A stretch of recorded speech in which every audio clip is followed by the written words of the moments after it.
Good day to all of you. Myself, Dr. Arvind Sharma, Associate Professor in Physics, Government Dogar College, Bikaner. Today, we are going to discuss about the propagation of microwaves.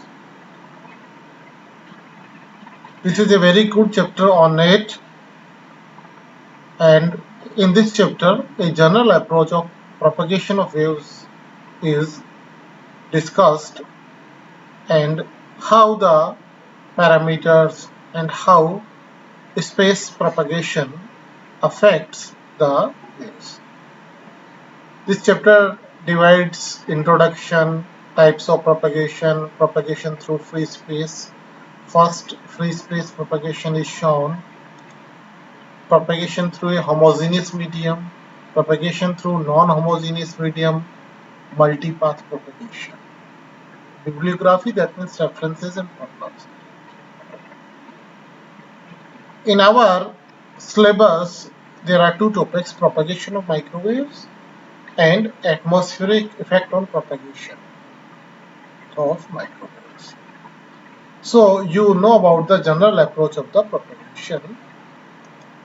So let us start. The propagation characteristics between two geographically fixed sites will change over time for no apparent reason. Digital eye pattern will open and close, bit error rates will vary, frequency nulls will appear and disappear.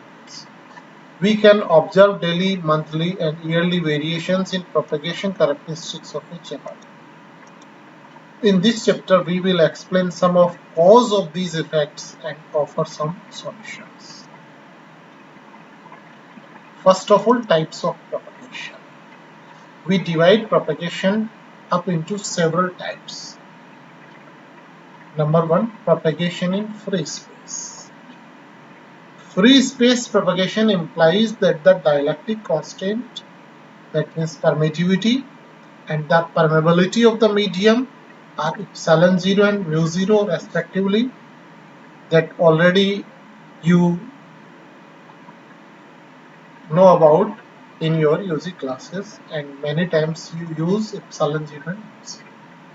The best example of this type of propagation is a line of sight, radio link between two spacecrafts. If there are two spacecrafts and propagation in free space in according to line of sight, there is nothing but vacuum between the transmitting and receiving antennas. This simple channel leads to a simple propagation model.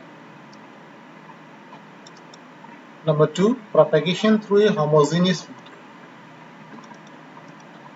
The phrase homogeneous medium means that dielectric constant and permeability of the medium both are constant and independent of position. That means they are constant all over the medium. Non-turbulent air at a uniform temperature is a good, though impractical, example of a homogeneous medium. Non-turbulent air at uniform temperature. The Earth's atmosphere is a non-homogeneous medium. We study in next articles how Earth's atmosphere affects the propagation of microwaves. The only difference between propagation through free space and propagation through a homogeneous medium is that homogeneous medium exhibits more signal loss in free space. There is more signal loss than free space. This extra attenuation can be a function of this extra attenuation, that means loss in signal, can be function of frequency or time. Propagation through a non-homogeneous medium. What is non-homogeneous medium? Non-homogeneous medium means permittivity and permeability of the medium vary with position. Permittivity, permeability of the medium vary with position.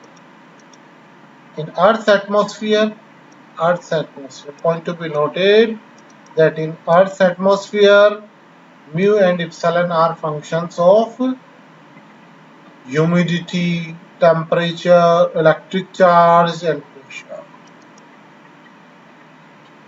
Permeability and permittivity of Earth's atmosphere are functions of humidity, temperature, electric charge and pressure. Okay. Turbulent air is often non-homogeneous. Turbulent air. Non-turbulent air is homogeneous, but turbulent air is non-homogeneous. Non-homogeneous medium leads to diffraction, reflection, polarization rotation and other effects. Number 4, multiple path propagation. Multiple path propagation is an extreme case of non-homogeneous. Extreme case of non-homogeneous medium is multipath propagation, and we will consider it separately. This type of propagation occurs when two or more signals from the same transmit antenna arrive at the receive antenna at a different time. From transmitting antenna, if there are more than two signals transmitted but they reach at the receiving antenna at different time, multiple paths can occur when multiple unequal length parts exists between the transmitting and receiving antennas, because this is due to the difference in mu and epsilon with position. They vary with position. That means in one signal path they have different value and in other signal path they have different value. Okay. This situation often occurs in cities or indoors where radio waves have many opportunities to reflect off objects in their paths. We know that radio waves, when propagates in cities or indoors, then their path is multipath propagation. Propagation through free space. The term free space implies an environment whose permittivity and probability are constant. That is epsilon 0 and mu 0. Epsilon 0 is 8.85 into 10 raised to minus 12 farad per meter and mu 0 equal to 1.26 10 raised to minus 6 Henry per meter. This is symbol for E minus 6, that means 10 raised to minus 6. E minus 12 means 10 raised to minus 12. The values of epsilon 0 and mu 0 imply that once radiated, the energy in the radio wave will continue unimpeded.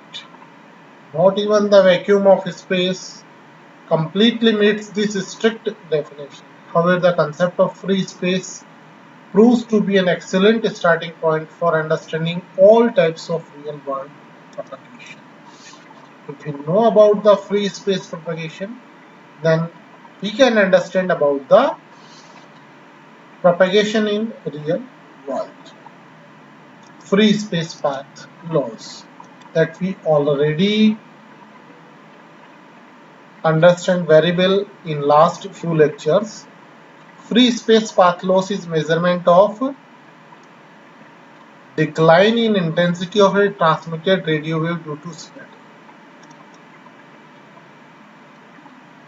There is a very important point to be noted that what is free space path loss?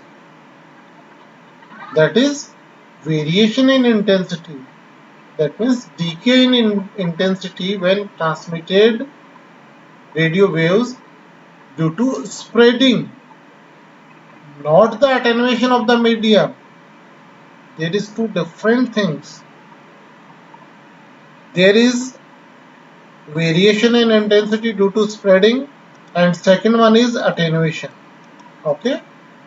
This spreading loss is the most, that means free space path loss is spreading loss. This spreading loss is the most fundamental form of loss incurred by an electromagnetic wave as it propagates. Consider a radio source dumping power into an isotropic antenna in free space. The transmitted energy would radiate out over an ever-growing space. The surface area of that sphere depends on its distance from the sun. A sphere बराबर 4 pi d square. D is the distance from the transmitting antenna. The power density at a distance d from the antenna. We know that PISO equal to PTX upon 4 pi d square. Okay. Transmitting power, PTX transmitting power, and this is receiving power, and it depends upon the distance d. Okay. This is PTX, and this is PISO, depends upon the distance. Effective surface. One is term effective surface area. A receiving antenna intercepting energy from the environment by presenting an effective area to the oncoming wavefront. Which area is effective for the antenna? That depends upon lambda square upon 4 pi, that means wavelength. We already do it. Lambda square upon 4 pi. So it is multiplication of these two terms. Path loss, the free path loss. This is also we already done in last few lectures, equal to lambda f equal to PLF s equal to this. And in terms of dB, you can convert it in like this. Some examples is given here that you can also do. Now, propagation through a homogeneous medium. Propagation through a homogeneous medium. The free space path loss calculates the loss of signal power due to geometrical spreading.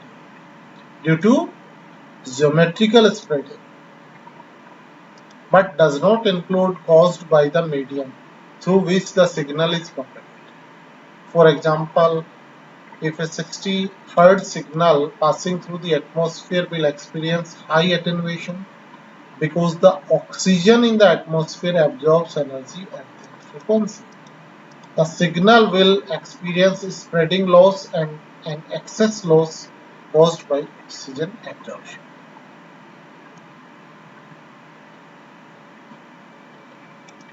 Here, this article is given about the atmosphere. That means in atmosphere, what are the elements and what are the role at different frequencies. So you can understand about that. Earth's atmosphere is made of mostly of nitrogen, oxygen and water. Figure 3.4. Figure 3.4 shows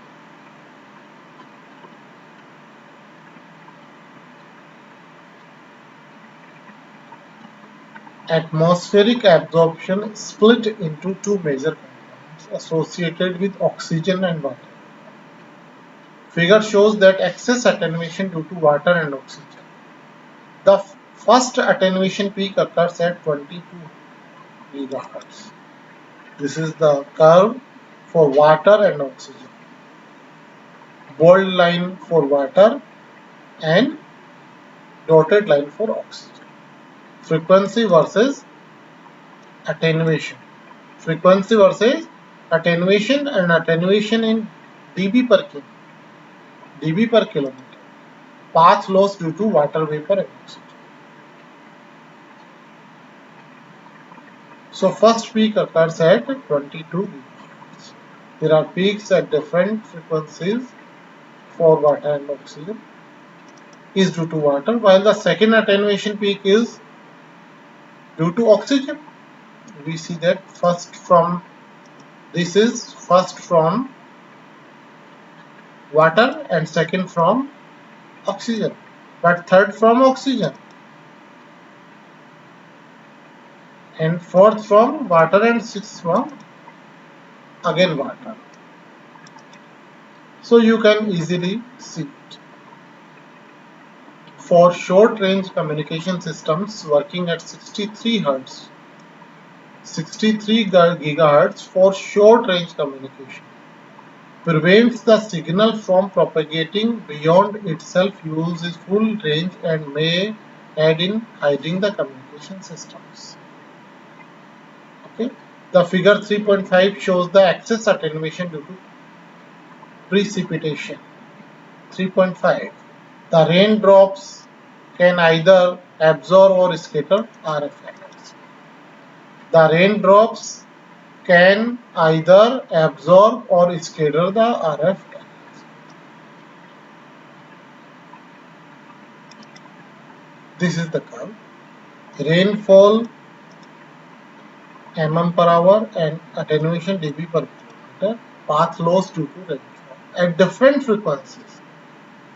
This is bold line gigahertz and 4 gigahertz, 6 gigahertz. So we see the effect of rainfall on signal propagation.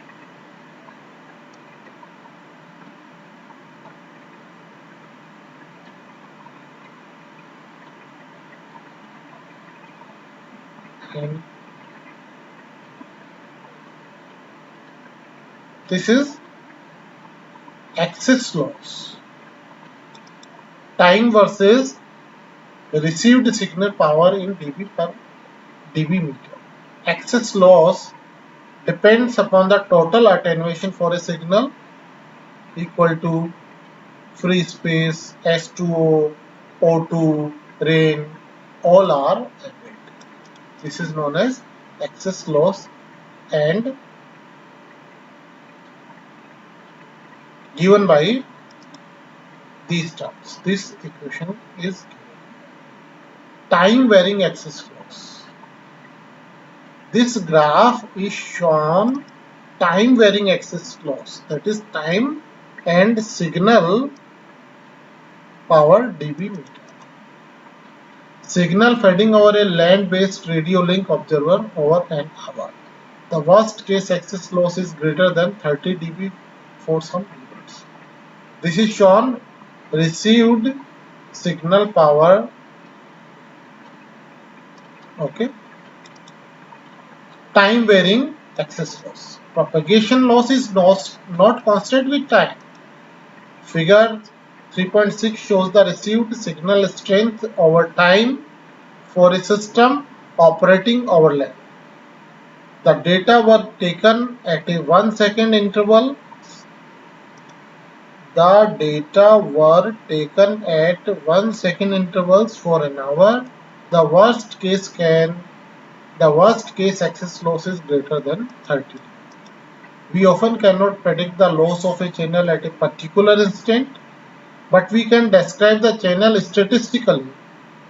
Sometimes it is not possible at a particular time, then we describe it statistically. Our links will suffer high access loss for short periods of time.